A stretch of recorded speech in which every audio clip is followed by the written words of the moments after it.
and welcome to the Broad Street Hockey Podcast. I am your host, Ryan Gilbert. Joining me, as usual, is my co-host, Joe DeMarini. Joe, we got some actual hockey to talk about.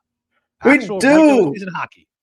At long last. I also like that you said my name with like a bit of a spooky tilt now that we're in October. Ooh, DeMarini. Yeah. How you doing, Gilbs? I'm doing good. Excited to talk about some actual hockey. We got all off season, all preseason, training camp. We're here. The Flyers, after 3 games, are 1-1-1. Just what you expect from the Philadelphia Flyers. Just perfectly mediocre.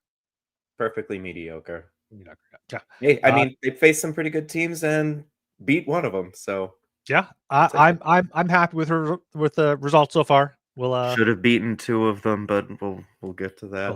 The goal interference thing. I forgot there. Yeah. So yeah, good start to the season for the Flyers, all things considered, and a good start here at Broad Street Hockey. So make sure you subscribe to the Broad Street Hockey podcast feed on Spotify and Apple. Leave us a 5-star rating and review there. Also subscribe to the YouTube channel. We're trying to go there live for most podcasts here. So, and if you're in the chat, we're going to try to interact. The whole point of being live for a podcast, so you can interact to what's going on. So make sure you guys join the chat there, subscribe, like, and comment on the YouTube. And of course, we are sponsored by FanDuel. And after the Flyers 1-1-1 start, they're now up to plus 320 to make the playoffs. But I feel like we've seen all the right signs of a potential playoff team. I mean, especially in goal. We'll get there. But what's your general vibe? A week into the season right now. It's kind of what I expected. I mean, like they lost to the Cup champs. The Carolina Hurricanes might be the second or third best team in the entire Eastern Conference. And they have, I think, a terrible record whenever they're in Raleigh. Like they've lost 6 out of 8 or something. They're so bad against the Canes. They're so bad against the Canes, especially when they're the Canes have that terrible away locker room, right? Like they apparently have the worst away locker room in the league by far. And I wonder if that's just kind of a way they win the game, is they're like, we're going to make the opposing team miserable. And then they beat the champs. Warfare. Yeah. And then they beat the champs in the home opener. Very, very exciting home opener. No black jersey reveal, or as some people were trying to, read into there. But yet. I'm thinking it's going to be next season, because next season is the 30 years from 96-97 when they went to the Stanley Cup final. So I feel like next season, and also like you'd be like who's the top free agent now? Who do we want? UFA or RFA? UFA. You'd be like, hey, Marty Natchez, you look sick as hell in these black jerseys, wouldn't you? Natchez, he'd be cool, but I don't know. He's a winger. He's another winger. He is another winger. Yeah. Wait. Before we get off the jersey talk, what your favorite jersey is? That like weird. It's the chrome jersey. I've fully committed to the bit. I will be purchasing or gifted a chrome jersey by the end of the calendar year. What year? That's going to happen. What year was that? What season? That was like 2006, 2007 was a part of it. So 20-year anniversary next year. That's the real reveal. I forget when exactly. I'm trying to look up on the database here. 02 to 07. 02 to 07. So I don't think Danny Briere ever wore them, unfortunately. But some good times in those chrome jerseys. So bring them back. Would Jonesy have worn it? Jonesy probably wore it. Yeah. He was here in 02, right? He may have retired before. He may have retired 01. I don't know. I don't know. I searched Keith Jones Flyers chrome jersey. There's not one out there, so that's a shame. Yeah, he retired in 2001. Shame for. Anyway, back to reality. Back to modern hockey. Back to reality here. Back to Flyers still have their black jersey from Stadium Series almost 10 years ago ish now as their third jersey. And yeah, Joe, I kind of came into the podcast being like, you know what my podcast persona is going to be this year? It's just going to be overreacting to the small sample size of the past week. And I have to do that now because I asked you, Joe, what's your vibe? You go, Okay, Joe, No. Eh, I people are worried about Matvei Michkov. He had an ankle injury that stopped his offseason training, and I'm thinking about it. I'm like, this is 3 games into an 82 game season. This is like, Eagles fans like overreacting after a few drives in week 1. Like, that would never happen, right? That definitely would not mhm. happen. Eagles fans overreacting to, No, a bad never. first drive of the season after winning the Super Bowl or anything like that. But it's fine. He's fine. He's not one that necessarily needs to use his skating a ton. It's he's going to score soon. He talked about it today after practice. He said it's not that the ankle isn't his problem. That's not why he hasn't scored. So he's definitely sick of hearing it. And I'm surprised he didn't get a point, given the fact that Sean Couturier had 4 points. Coots did have 4 points. I'm not worried about Matvei. Like, No. he looked good in the preseason. I know that's like a different level of competition, but 1 goal and 3 assists in whatever 3 games he played for. I'm not worried about his scoring coming back around. And like it or not, Tockett's right. The Flyers have taken 5 penalties, I think, in each game they've played so far. You're not putting Matvei Michkov out there to kill penalties. Maybe one day. I doubt it. I can't imagine a world where that happens. But No.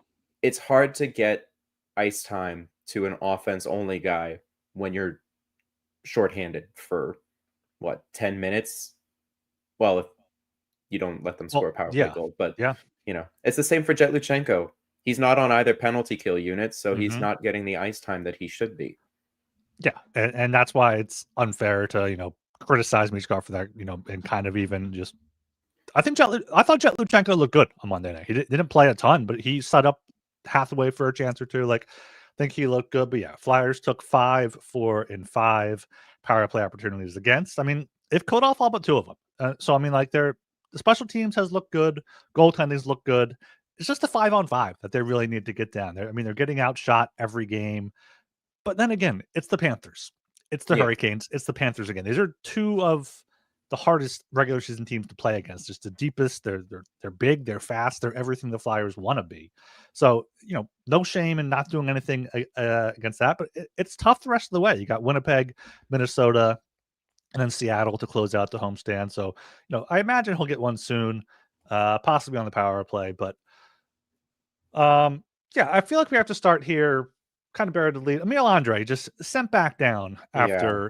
after one, I'd say, strong performance on Monday night. He played with Jamie Drysdale quite a bit. You go to their natural stat trick page, they were Flyers outshot them, I believe, 7 or 8 to 1. They out attempted them. So Andre looked good there, but That's yeah, the they're just chaos rain pair. That's just let chaos rain pair. I yeah. love it. I was so here for it when I saw it happening. Yeah, I mean, if you need offense, you go to that one. You don't really love them in the defensive zone there.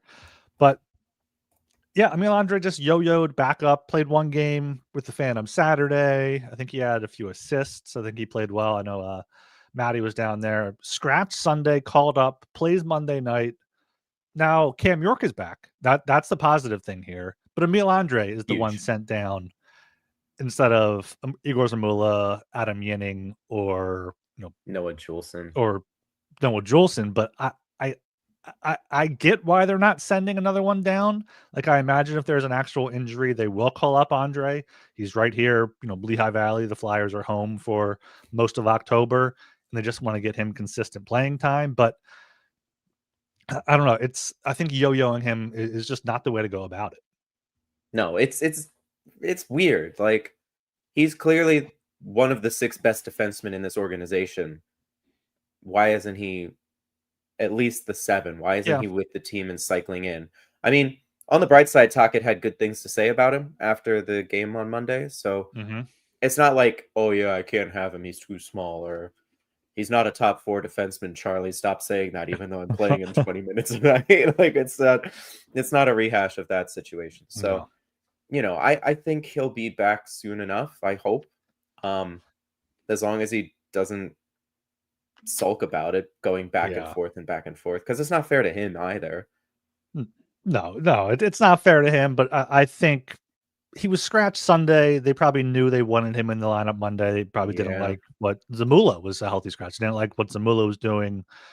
But then Tocchet said after practice today, like, if there's going to be a penalty kill, we're probably going to put those minutes to Noah Juleson, which makes sense. Like if one of Cam York or Sanheim or Sealer's in the box, Yeah. then one of Drysdale or Andre would have to kill the penalty, and you don't want that.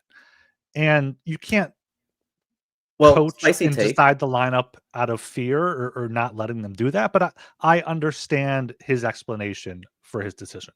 That's it. Spicy take, you just put a third forward out there. The Flyers have such good defensive forwards like Dvorak, Forrester, Cates, like Couturier. Like you could put Konechny. They've got Tippett on the PK. Throw an extra forward out there. It's not that big a deal. I wonder if a team's ever done that. Gone 3 forwards, one defenseman on the penalty kill, besides when they're like trying to tie the game or something, like just as a regular thing. I'm sure it's happened. I'm sure there's like a great fourth line penalty killer or like one of these, two-way players that back in the day or whatever.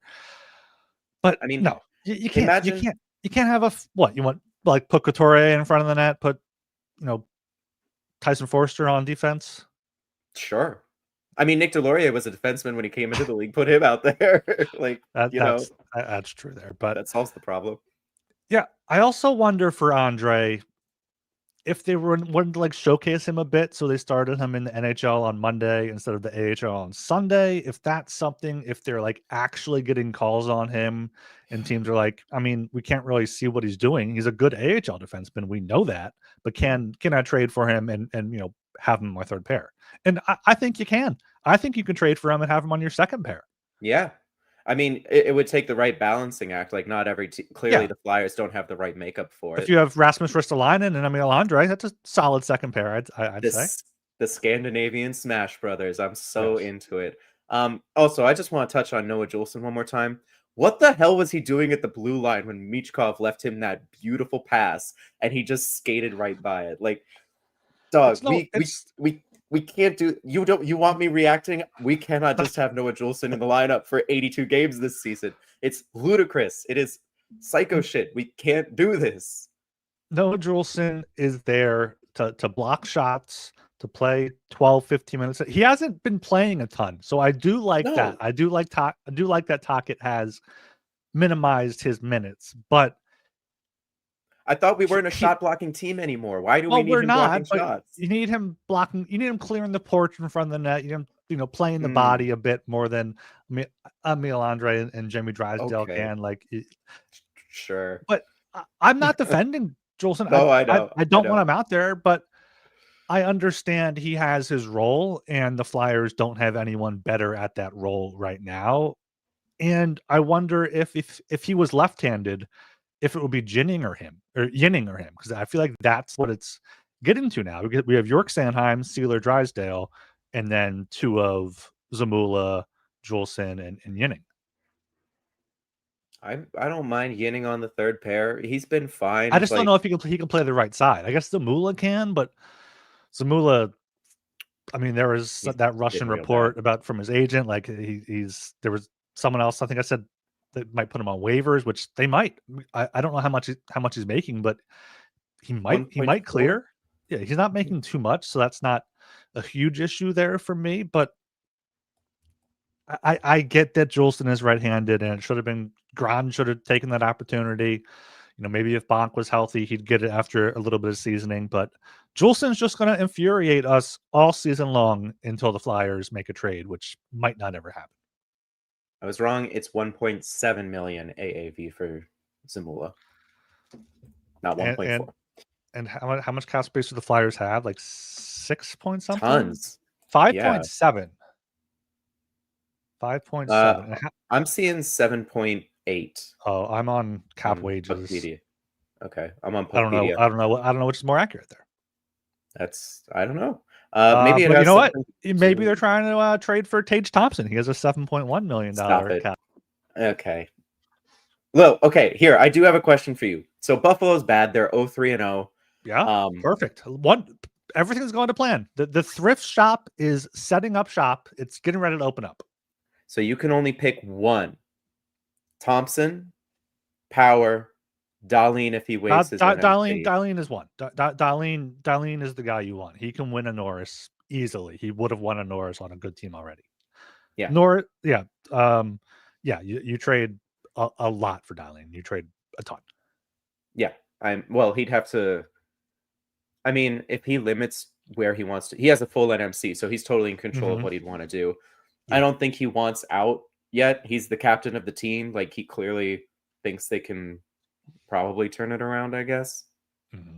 And why would he come to Philadelphia, who are also a struggling team? Like, I don't know. But I mean, Josh Norris gets hurt game 1. Who could have foreseen that, man? Yeah, that's some Buffalo luck there. Remember when we were talking about trading for Josh Norris like 6-7 months ago, and I was like, absolutely not, no. But, yeah, I mean, I feel like I gotta go with a bit there and go for Tage, but like getting a power, if he can, would he be your second pair guy and have Sanheim on his own, or would you go power and Sanheim? I mean, it's another left shot defenseman, which complicates things now in the short term. But in the prospect pipeline, the Flyers don't really have any LDs. They're all right shots, I think. I think Amico's a right shot. Mm-hmm. Bonk is definitely a right shot. And that's like it. Yeah. I guess they don't have a lot of defense prospects that are high profile, for lack of a better word. No. I don't know if any of those players are going to become available. That's at least not yet, unless you're giving up something substantial of yourself. But we're not discussing that right now. Rebuild number 3. Surely it'll work this time. Yes, but Noah Juulsen, his spot in the lineup makes sense until Ristolainen is back, or until they trade for or claim a right-handed defenseman off waivers. But knowing Juulsen's history with Tocchet, it just seems like that's his emotional support third pair defenseman. Yep, unfortunate, but hey, maybe we get Risto back in a month and it'll all be okay. Maybe Risto was there at the home opener. He stood in the back. It looked like he was kind of like prepared for like a bad reception. But I clap for him. Everyone loves Risto now. Has he ever played in a home opener for the Philadelphia Flyers? Oh, I hope so. I hope so. I think his first season maybe was it. I don't think he's played. Because last year he didn't, right? No, and I don't think he did the year before. The year before he played in 74 games. So maybe nope. He started in game 7, and then the year before he started game 3. He has not from my just quick suarch here. So that's depressing for Risto. That's so crazy. I feel bad for him. Yeah, but no, I feel bad for Risto too. I know he doesn't get to skate out with the music playing and the fire and all the cool stuff. Like, that's a shame. Poor Risto. Yeah, but Risto, not out there, so another no start for him. But a guy we were scared about having a slow start, and with his injury and everything, Tyson Foerster just ripped the goal there on Monday night. Chef's kiss, my friend. That was just. And from Couturier, that was great puck work to get it to him. And then Foerster just carries it to the middle and rips one. Dog, we've been waiting for that. Slow start, no more. Oh, baby. I am all about it. I need to get vaccinated because I'm going to get typhoid fever if this keeps up. Watch out. It's spreading quickly there. 1 goal, 2 assists. Had the assist on the nice face-off play that Kate scored on in the season opener. Noah Cates looks outstanding. Like, he has been a monster, just buzzing around the net. Great plays. He's 1 goal and 2 assists as well, I think. Mm-hmm. Yeah. Great stuff. Oh no, $4 million a year for a third. When do we just admit that this is a good second line and not just a good third line? That was my question. Is it a good second line? Is it a good second line, Joe? Can we say that now? I feel like we can. I feel like we kind of can too. I feel like it goes up against the opposing top lines and beats them. Like, yeah, Cates shuts down McDavid. He's better than McDavid. You heard it here first, folks. Yeah, and Brink, Foerster, and Cates are all 3 guys that you want to know like what they are, what they're going to be for Mhm. this team. And we found out a little bit of that last year, putting them together. But starting this season with how good they've been, like, what if they're all like actual like top 6 players and like they've just haven't found the right fit yet? And this Yeah. is it. They not only are they replicating what they did last year, they're playing better. Like, they've gotten their pace up. Bobby Brink, man, what Woo! a start to this season. I know he's your boy. Like, Bobby. oh, oh, baby. Oh, he should have had that goal. I know the rule said, oh, if you skate into the crease on your own and the goalie touches you, then it's stupid. It was stupid. Yeah, I just don't like how overtime goals were because the Flyers were off the ice. They had to come back on the ice for that. Like, I understand. I Oh, understand and it was it's goalie, and then they lost a minute later. Like, poor Sammy there. Sammy should have got the win in his first start. and it's one of those arenas where they can't leave out the bench. They have to like go Exactly. across the ice to get to the locker room. It's so silly, so Yeah, goofy. yeah, no, but yeah, by the letter of the law, that's goalie interference. It's just you have 4 guys on the ice that can call it. You don't have to go to situation room after a few minutes. But yeah, lost that one. But yeah, Brink still got the empty netter on Monday to make up for it. So him and Coots both got 2 goals there. If only Coots had been a little more selfish, he would have had the Hattie. Like, he was so close He to it, and he was just was he like, "Let me was. dish this off to whoever," and then Travis Sanheim loses the goal because Christian Dvorak tips it in. You could see on Dvorak too. He's like, "I can't believe I just did that." Yeah, it seemed like they were trying to give someone a goal. Maybe it was Dvorak. It seemed like they were passing it a little bit too much too early before the Brink goal too. While it was still a 1 goal game, but it was all good there. Panthers pulled the goalie again. We were able to get another one. And do we have a nickname for that line yet? I've seen the FCB line. I like taking care of business. I just don't know if there's anything that really works. I know. Why don't they have better names? You know? I know. Come on, guys. Like, Come on. give us more to work with here. At Like each of BCF. them have some, back up the Brink truck there. You got open the floodgates and you got typhoid fever, but bring Yeah. them together. It's just it's the opposite of what they are on the ice. On the ice, they're better than the sum of their parts, and you know Yeah. their names are opposite. Maybe BFC, like a KFC kind of thing, but it doesn't really No, work. it's Use it's use it's Brink's middle name, it'll OCF. it'll have to come organically at some point. Someone will probably say something stupid. One of those 3 will say something stupid, and it'll stick. Kind of like the honeybees they had back in 2016, 2017-ish. The honeybees. That was always good. I mean, Matvei Michkov's nickname is Mike, so anything's possible. Well, I mean, or if that beautiful graphic that was on opening night, the magician Matvei Michkov graphic that I believe Kyle was nice enough to screenshot and grab there. That's been Do you floating think that around. was? Do you think that was AI? I hope not.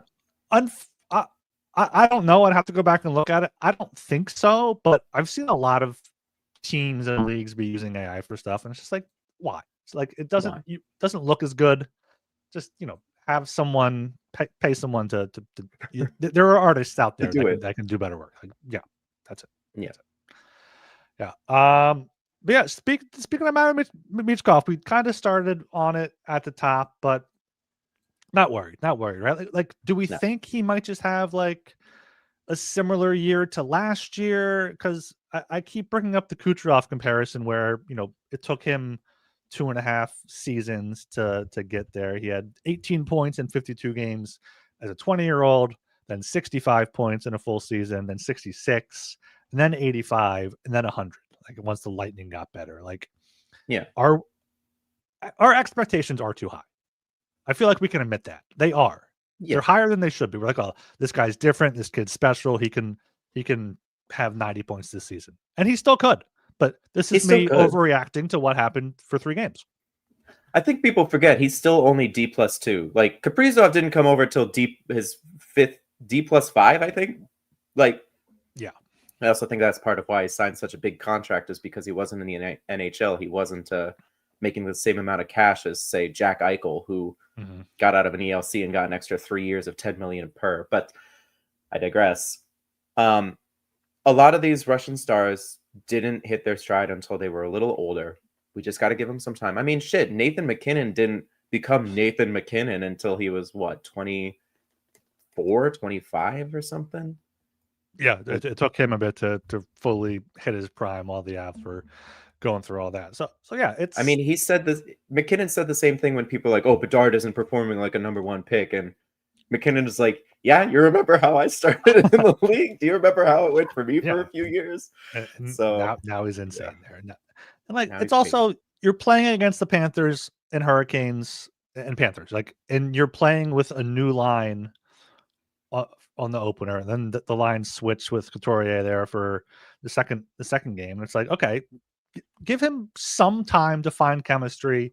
He made a few nice passes, not quite as many turnovers, but some of them, more egregious. But yeah, we haven't even talked about him getting benched, which is why kind of everyone is worried about it. Like, if he played in overtime, if he wasn't benched, I'd be like, all right, Michkov, no points in 3 games, whatever. But I think Tocchet kind of helped push the storyline a little bit by not playing him in overtime in Carolina after his late turnover there. He didn't look good. Like, can we just be honest? He looked awful. Like, I wouldn't play him in overtime if I've got other players who could do something better, maybe something more. Yeah, Tocchet said after the game something to the extent of, I was playing the guys who were skating, and yeah, Michkov did not look good on Saturday night, but I'd still put him out there in overtime. Especially, I was like, all right, we're 2 or 3 shifts in. Michkov has to give him one shift. Give him one shift, see if he can beat a tired defense. Like, but no. And I understand it. Like you said, you have players that are playing better. The whole Cates line, you got to get all 3 of them out there somehow. You got to get connecting out there. You got to get Zegras out there. You got to get Tippett, Couturier. Like, so I messaged you before the show. I was like, what do you think the overtime combination should be for the Flyers? Yeah. Because, like, who should Michkov pair with? Because I think it was Cates and Brink as a pair to start, and then Konechny and Forster, maybe. I should have went back and prepared for this because there was a shift chart somewhere, but I mean, I feel like that's what it was. As long as you've got someone who can take faceoffs, I'm pretty okay with it. Look, I know faceoffs are like an overblown stat, but I think it was maybe Saturday the Flyers, or one of the games, Flyers got absolutely bodied on faceoffs for most of the game, and it added up over time. They kept losing these faceoffs and stuff, and I'm like, oh man, that this can't go on forever. But I'd take Coots and Michkov in overtime. That works for me. Dvorak, honestly, he's got some skill. Michkov's just so slow that, like, him and Couturier, I don't think you can get a break on unless you get an odd man rush. I feel like just deke around everybody.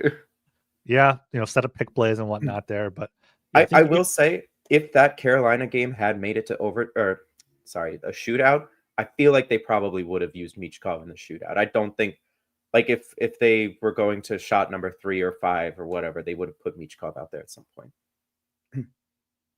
If there were, I think they would probably go 4 or 5. I think they'd get Zegras out there, you get Brink out there, you get Konechny, or maybe you go Couturier for 4, and then Michkov is 5. Like, maybe maybe Tippett has a move. Like, you don't know. You don't know if he goes out there, and that would create even more drama there. But yeah, I just think he has to get on the ice sometime. I'm not too worried about a guy that can take a face-off if you're going on the fly. Just don't ice the puck, which you don't normally do in overtime. Get him out there with Zegras probably. That's probably where those 2 would be best with so much open ice. Overtime, the Flyers look like a team that should be good in overtime. They have, are top-heavy enough where they don't have that overwhelming star player, but they have 2 or 3 good combinations they can put out there. And their goaltending's looking great. So, and they have Trevor Zegras, who is a cheat code in the shootout. Like, they went 6-3 on shootouts last year. I feel like they could go even better. Should we talk about the goaltending? I have been very excited. So I pulled it up on Evolving Hockey. It's 3 games. Let's chill. Dan Vladar in 2 games played has 1.62 goals saved above expected. That means that in the 2 games he's played, he has saved over 1.5 goals. Sam Ersson in 1 game played saved 1.97 goals above expected. So in that Carolina game, it could have been 6 against, but it was only 4. He played great, even if the save percentage doesn't look that good. I'm still a believer in Sam Ersson.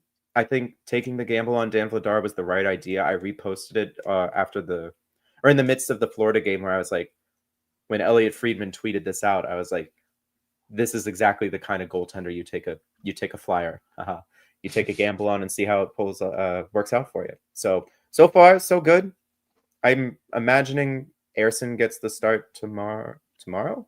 Thursday? Yeah, tomorrow. Thursday against the Jets, and then Saturday against the Wild. I don't think I saw anyone confirmed.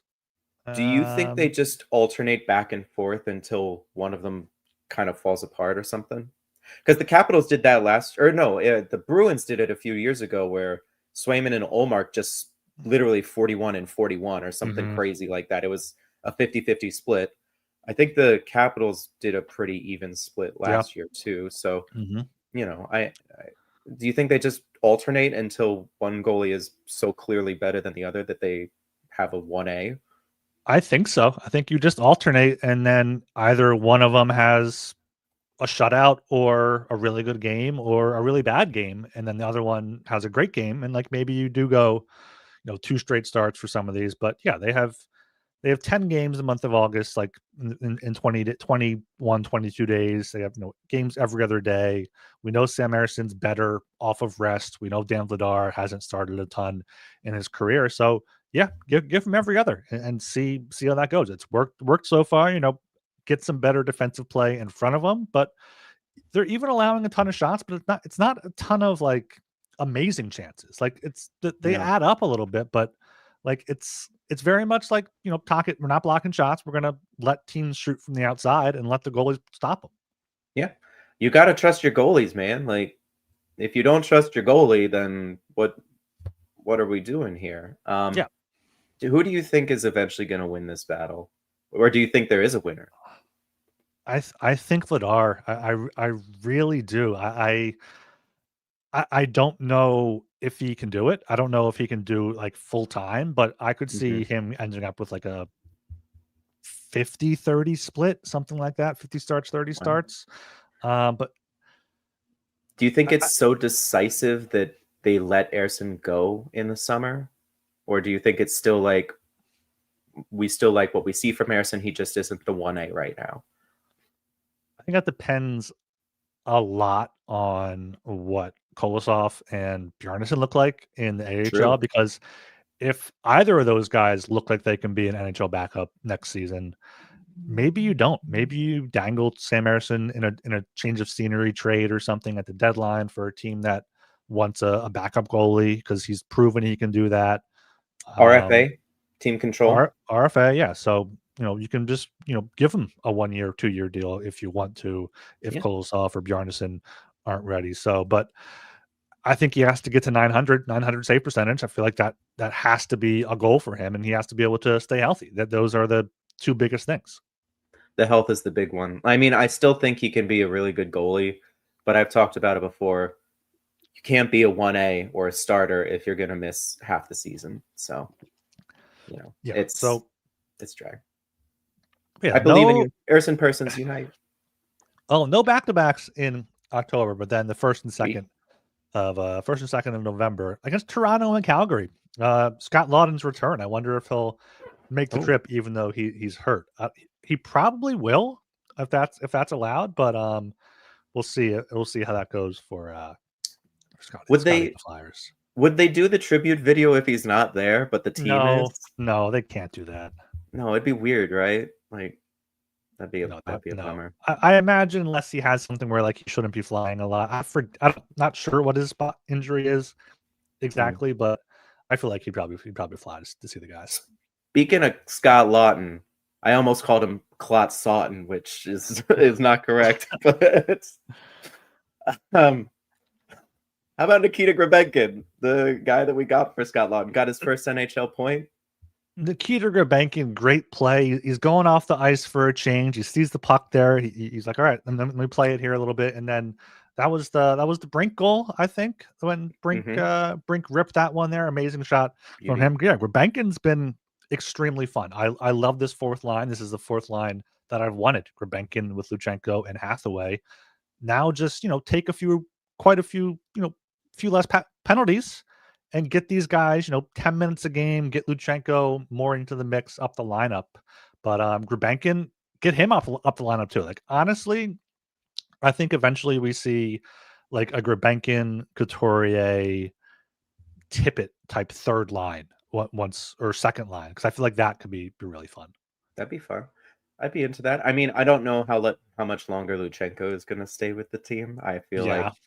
I feel like his time's short. I know there's been a lot of penalties to kill, but isn't kind of one of his like features. I've just blanked on the word, but like strong points, isn't it? Strengths. Strengths, yeah, sure, let's go with that. It's been a long day. Yeah. It's defensive play and hockey IQ. When he shouldn't he be getting maybe not PK1, but like a little bit of penalty kill time? Maybe not against the Panthers and Canes, but Yeah, and also not in a close game. Like if you're up like mm, 5-2 and there's a penalty, like all right, yeah, sure, Luchenko go out there. But also, it's early in the year. You want your penalty kill guys that are gonna be killing penalties to get as much practice as possible. So true. kind of torn there. I understand not playing Luchenko on the PK, especially because it's looked so good so far. But yeah, we could. Let's. Grabenkin looks good.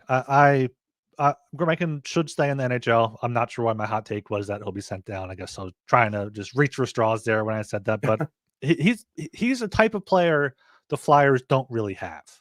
Like Yeah.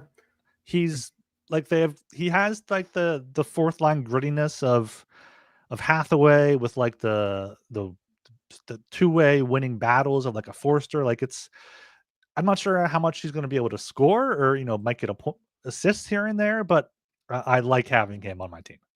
I would love it if he turned into Andrei Kuzmenko. That'd be fun, but I don't think that's going to be the case. No, it's good to see. You're right. I don't know how many goals he's going to be able to score. Maybe he finds success as a net front guy, Mhm. but I've liked the way he plays. Seems like just a fun dude too. He's got good vibes, good Yeah. energy, and good vibes. Yeah, his career high in the KHL was when he was 20 with Metalurg when they won it all there. The something with a Cool. G Cup in the KHL, or no, he had 19 goals. Yeah, 19 Gagarin. goals. Gagarin Cup, yes. 41 points in 67 games. That was his last year in the KHL. And then yeah, that was just 2 years ago. He had 19 goals in 67 games in the KHL. So yeah, maybe he can be a guy that chips in 10, 15 goals, especially net front, because I would like to see him on the power play. I'm not sure if there's going to be a chance to mix him in with what's going on, but It's tough. eventually maybe on the second unit. I think, yeah. I mean, the second unit could be the first unit the way that they've Wait, got it built right now. we have to actually talk about how the power plays have Okay. changed. Let's talk about Okay. Luchenko for 2 minutes first before we get off fourth line conversation. How's his Calder possibility Oh, looking these oh well, days? let me check that out, Joe. Here over at our good friends at FanDuel here, the Calder Trophy for Jet Luchenko. He is 300 back to 300 to 1. So he was down Hmm. there 150 to 1 for a bit, back to 300 to 1. Our good friend Zeev Buyum is at plus 950 after having 2 power play points Boo. last night. And yeah, so Matthew Schaefer has had a great story as well for the Islanders so far, who still suck. But yeah, make sure you check out FanDuel there. Thanks to FanDuel for sponsoring us. So yeah, 300 to 1 is the Calder odds. He's not going to win the Calder. No. And I get it. I understand not wanting Luchenko here playing 8-9 minutes a night, not killing penalties, not on the power play. What's really the point if he's playing with, Hathaway and Delorier, especially, or Hathaway and Abels? But I think if you keep that Grebenkin, Luchenko, Hathaway line together for a few more games, we could see a fourth line goal here or there, get Luchenko some confidence, and A goal. a fourth line goal is big in the NHL, Joe. Maybe Yeah, two, yeah. maybe two over the next Whoa. 4 or 5 games while Luchenko still has a chance. Because there are reports coming out that he won't stay in the NHL if he's only playing fourth line minutes, which Yeah. pretty obvious. But I think if that line gets a goal on Thursday or Saturday, we see extra jump in Luchenko's step, and he's still working his way back potentially from that groin injury. He hasn't looked especially fast. He doesn't look like a ton faster than the other guys out there. So maybe he does need to get a little bit more seasoning on those legs. But I'm still here for Jet Luchenko 4C for until next episode. Okay. I mean, if he wants to get some speed tips, he should talk to Lightning Bobby Brink. Yeah. But no, I think they should send him back. But before they do, I would love to see him get maybe not a whole game, but like a half a game with one of the top 6 lines, which I know it would take some gymnastics to make that work. But play him with Konechny, play him with Michkov, play him with Zegras on the wing, I guess, if you have to. Play him with the guys that you would like him to play with in 2 years' time. Mm-hmm. See what he's got, see if he can hang. If he's suddenly like +2 and has a goal, like if he ever shoots the puck, which, dude, he had a wide open net in one of those games. I was screaming at him. Yeah. Welcome to Philly, dude. But I'd like to see him play up the lineup first and then make a decision, because this isn't enough to rule on. It's like inconclusive.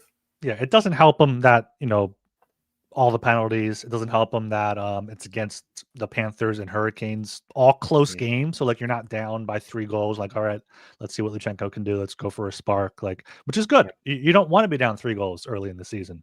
No. But yeah, I'd love to see him shoot the puck more in general. Through 2 games, he has 0 shots on goal, only 1 shot attempt. I mean, only 1 puck that went either blocked or missed the net there in 8-15 per game. 5 of 10 in the faceoffs, but I would love to see him between like Konechny and Michkov, or like Dvorak and Zegras, or Dvorak and Tippett. Like, make him not the most skilled guy on his line, because he's not that skilled. He can't be the guy he's a great playmaker, but doesn't have the shot. I don't know if Rabenkin has the shot. Hathaway does not. So they can just kind of key in on him, and that's it. So yeah, give him some sort of weapon. Maybe we'll see that in these next few games if there's a 2 or 3 goal game either way. But yeah, definitely want to see more. Want to see him with better players in real games. Yeah. All right. Power play units. Yeah. So the power play units for the start of the season have been the top unit was what? Konechny, Couture, Konechny, Zegras, Michkov, Tippett, and Drysdale, and that's been working pretty well. But so has the second unit, the Noah Cates line: Cates, Forster, Brink, with Couturier and Sanheim. But Rick Tocchet swapped Sean Couturier and Trevor Zegras at practice today, which I think I like that. I think I like. You need a creative guy there with the Cates, Forster, Brink line. So they're reminded it's a power play. It's not just, okay, go cycle and try to get a chance. It's a power play, set things up, like find plays there. And like Zegras made that pass to Sean Couturier. Oh, that was sick. That was pretty. I feel like he can set up Tyson Forster with one of those. Might be exactly there.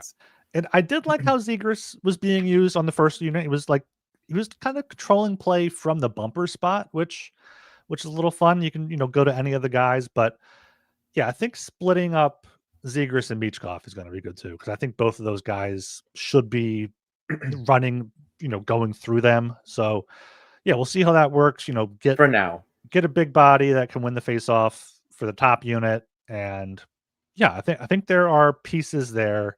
And some of these zone entries, the one up the wall to Tippett where he tried to make a spin move, I believe in the second period, that was I loved that zone entry. It was amazing. It was just they're just so much more creative than anything we saw last year. Yeah.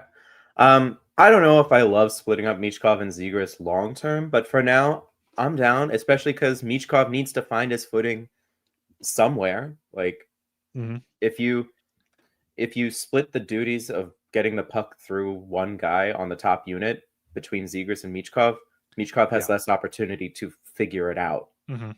You Yeah. make him the guy on the top unit, you give him more time to figure it out and play through it. And shout out Rick Tocchet for being like, I'm not scratching him. Like I'm not gonna scratch him. He needs to play through it. Yeah. And I'll Yeah. bench him for a half a period if I have to, but like I ain't Yeah. scratching him for a whole game. Thank God. There. Thank God. It's a new era. It's a new era of Orange there. Okay. What do you think about the third D pair? Oh, we discussed third D pair. I'm just looking through the lines that we haven't done yet. So I feel like we've covered most of the Flyers news and happenings and talking points over the past week. Yeah, I think so. Let's talk the league. Because we did our season predictions for the Flyers last week, our hot takes. Completely forgot to do our NHL predictions, which are less hot takey, I imagine, and more just like who's gonna win this award. I have some hot takes for the awards, but not necessarily for the cup for the cup stuff or the team stuff. Okay. You want to start with the awards or with the team stuff? Let's do the awards. All right, the awards. Hart Trophy. I'm going back and forth between two players. It's Kirill Kaprizov or Jack Eichel. I think right now they're both tied for the league lead in points with like 7 or 8, which is crazy. Yeah, they both have 9 points, and then Matt Boldy, Martin Necas, and Nathan McKinnon each have 8. But Eichel and Kaprizov, I think, are going to put up huge numbers this year. I think it's whichever one stays healthy. And probably Eichel, because Kaprizov missed a lot of time last year. So, dude, that would be such a good round 1 rematch. That was a much more fun series last year than I think it got credit for. It was. That was a great. Yeah, once you realize like Minnesota was like actually kind of healthy, you're like, oh, this is actually a good series there. I know, and they have a good enough goalie in Philip Gustafsson, and that was the Fleury Swan song as well. And they've got Jesper Wallstedt up now, who is still one of the better goalie prospects in the league. So if the Wild get into the playoffs and they're healthy, they could make some noise. They could. Who do I think is going to win the Hart? I think I'm gonna agree with you and say Eichel. Just feels like it. It feels like it. It just feels like it, man. Like Kachuk is out, Barkov is out. Actually, I'll go spicy. Kyle Connor. Whew, that is extremely spicy. I would love to see that from Kyle. He's off to an outstanding start, I think. Coming off his extension. What is it? He's got 3 goals and 5 points in 3 games. In fact, that'll lead into my Rocket Richard guess. I'm picking Kyle Connor. Kyle Connor for I am sticking in Vegas with Pavel Dorofeyev. I think he he still leads the league. Yeah, he has 5 goals in 4 games. Okay. Like he has Eichel and Marner that can get him the puck. Like I think he's not even with them for some of their lines that I saw. Like he's the guy to shoot. He's the trigger man. I feel like he had 35 last year. I feel like he can get that close to 50 this year. Quite a 3rd round pick for the Vegas Golden Knights, huh? Yeah. Man, they don't make a lot of draft picks, but when they do, they make them count. That's crazy. Yeah, they hit. Yeah. All right. Norris? Yeah, we can do the Norris, but it's just Cale Makar, is it not? I mean, like everyone wants to have like a fun guess, and that's good. But it's whichever of Makar or Hughes stay healthy. Yeah, if one of them stays healthy, I don't think Zach Werenski's gonna have that miracle run again this year. No. Maybe Miro Heiskanen finally gets his dues, but I doubt it. I don't think Thomas Harley is there yet either. What about future Flyers defenseman Rasmus Dahlin? Well, I would hope so. He's on my fantasy team, and he's really letting me down so far. So I would love to see Dahlin like just turn on the Jets from here on out. But I think you're right. Makar won it last year. I'll go with Makar again. Let's say easy. Calder. I feel like Calder. no matter who wins, it's going to be hell for some subsection of Flyers fans. You got Demidov is going to be up there. Canadians fans are making that a reverie. You got Booyum. You got the Islanders, Matthew Schaefer. Like, I'm gonna go off board and say Jimmy Snuggerud. Jimmy Snuggerud is one of my top options. He was getting top line minutes. I'm not sure if he still is for the Blues there, but he played last season with them. He finished the year, played the playoffs. Like, I think that's a good dark horse pick. He's on the third line now, but he's still getting power play time. So like, he could score a lot of goals on the power play. Yeah. This isn't as exciting of a Calder year as last year, I think. Or at least early on, it doesn't look as exciting. Like last year, you had Michkov, you had Celebrini, you had Demidov. Dustin Wolf came out of nowhere as a goalie to finish as a Calder finalist. Like, that was just an outstanding year for the Calder. I don't think this one has the level of excitement around the rookies. So we'll see. No, it doesn't. Even though just everyone's talking about Schaefer anytime he does anything, which is getting a little bit annoying. But well, he's on like a rookie point streak, 3 games, I think, like a 3-game point streak. Yeah, I think he has a point in every game. Like, sure, go ahead, that's fine. Well, the streak is like rare or something. If he gets like one more, he ties like. Is it for like rookie defenseman in like his first 4 games or whatever? I think it's just rookie. It's not. It's the streak. It's the point streak itself, not the total points. But I think it's like if he gets 4 in a row, it's like hockey Hall of Fame level players or some crazy stuff like that. I saw it on one of the on the ESPN broadcast last night or whatever. That makes sense. That makes sense. It is impressive start from him, but yeah, I think Snuggerud's a good guess. I'm just going to go Davidoff. I feel like the Canadians are so good. That big comeback win last night in their home opener up in Montreal. So I think Davidoff gets it. That's fair. The Vezina. There's I think quite a few different options. Yeah. You know who's looked real good to start the year? Juuse Saros. Juuse Saros too? I think the Preds have Nashville's looked like how people thought they'd look last year. They really have. They're like what, 3-0 or something? They're 2-0-1. So yeah, points in all 3 games for the Preds. Saros has 1.64 GAA and a 947 save percentage. Yeah. Like, maybe this is the year. Shesterkin's been insane. The Rangers haven't scored a goal at home yet. Shesterkin has a shutout. He allowed like 1 goal in another game. Like, his goal against average is 0.76 through 4 games, and he's 2-2. That's insane.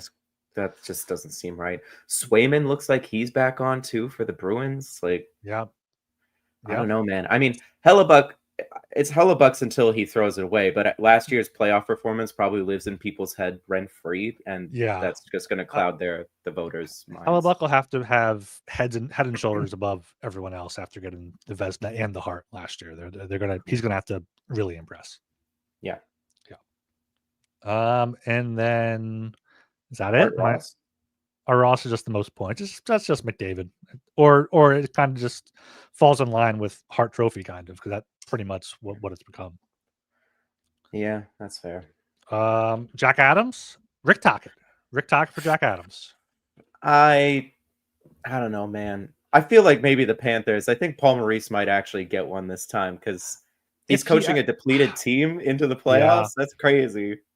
If a guy like Maurice in like a situation were ever to win it, if they win the division, I definitely see the argument for it. Because now Mikhail Kulikov, one of those guys, is out for 5 months. Kulikov, I believe. Yeah, unfortunately. Yeah. So another injury for the Panthers there. So yeah, if Maurice, if no other team really surprises or has an amazing season, like Maurice could sneak in there. Yeah, or dark horse, the Predators do what they were supposed to do, and Andrew Brunette wins it out of nowhere. That'd be hilarious. No, that would be good. Okay. Who's your Cup winner? Cup. I keep picking the Dallas Stars, but I'm starting to feel like Charlie Brown with Lucy holding the football in front of me. Like, they yoink it away from me every time. But God damn it, I'm going for that football. I'm picking the Dallas Stars again, man. They look real good. I thought you were gonna say you sound like Charlie O'Connor because when I was listening to No. PHLY's season preview, I'm pretty sure he says he like picks the Stars every year. Like what? Like one of these times they have to put it all together. Yeah, it's the same thing that people Yeah, keep saying about the Canes. exactly. Except the Stars like actually have star power and a goalie and like they can get Dog, it I done. think Wyatt Johnston's about to blow the fuck Wyatt up. Johnston is underrated. He should be a lot better. Mikko Rantanen's down there. Like this is their year. This is their last year with Jason Robertson. I could see Jamie Benn retiring after this collapsed lung thing. Like the Harley's Stars, it could be. It Harley's could an be. RFA. Do you think Thomas it's Harley's yeah. Do you think it's written in the stars for Dallas this year, Joe? Oh, god damn it, dude. Come on. We almost got through a pod without a No, crap pun like that. had to there. I like the Stars pick. I think I'm gonna go Vegas. I think I am. Ooh. I think Mitch Marner leaving Toronto and then winning a cup immediately. I mean, it falls in line with my Eichel pick and my Dorofeyev pick. Like it's That's true.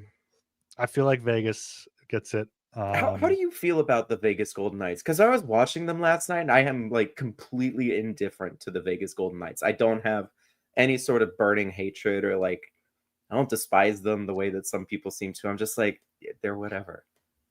I feel like a big thing about the Vegas Golden Knights is people hate them because they're jealous of them. They got success immediately.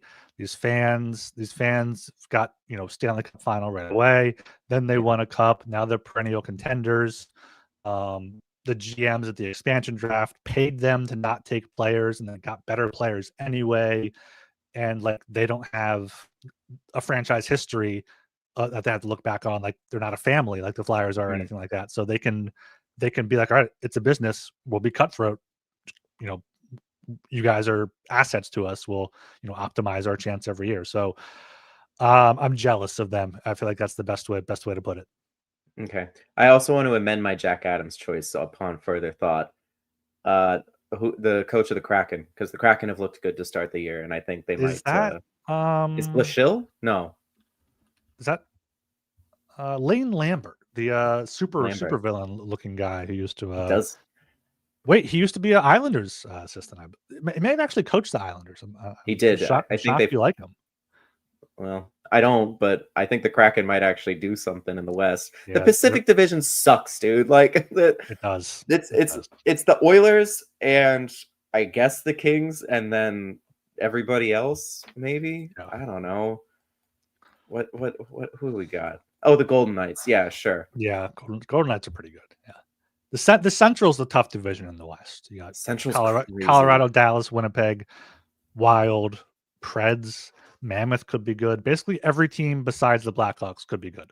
I mean, the Blues even are like the Blues are playoff team last year. Should have made the second round. 3 seconds, dog. That was crazy. I still can't believe that happened. Yeah. But anyway, score predictions. Score predictions. Got to bring the score predictions back. We have a Thursday against Winnipeg.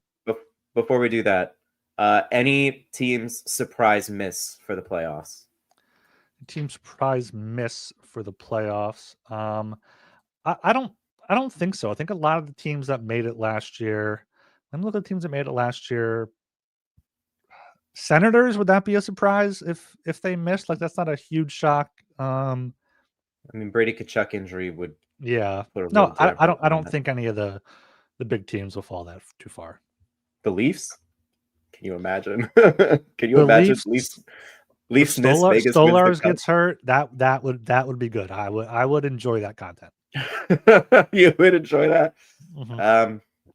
I think the Kings miss. I think what's his name? Ken Olan. That was the one I thought about saying. Like it's Kopitar's last year, but like I don't know. I've been fading the Kings every year now, and they always surprise me. So I'm not gonna do it again. I'm not gonna try.